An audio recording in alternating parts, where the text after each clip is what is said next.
আসসালামু আলাইকুম মামা। ওয়ালাইকুম আসসালাম। কেমন আছেন? আলহামদুলিল্লাহ। মামা, বরিশাল থেকে একটা ভাই প্রশ্ন করছে যে আসলে তাদের এলাকায় পেঁয়াজ হবে কিনা, কারণ তাদের এলাকায় হচ্ছে সব তরমুজের চাষ করে আর কি। কিন্তু আসলে তার প্রথমে আসলে কি করা উচিত একটু যদি বলতেন, যে আসলে সে পেঁয়াজ চাষ করতে খুবই আগ্রহী আর কি।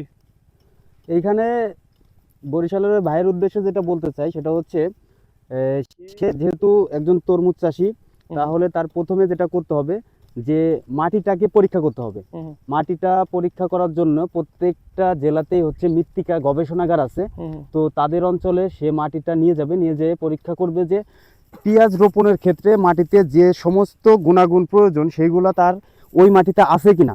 যদি থাকে তাহলে আলহামদুলিল্লাহ, আর যদি না থাকে সেই ক্ষেত্রে সে যেটা করবে যে যে জিনিসগুলা উপাদানগুলা কম আছে ওই জিনিসগুলা মাটিতে প্রয়োগ করলে সে পেঁয়াজ রোপণ করতে পারবে।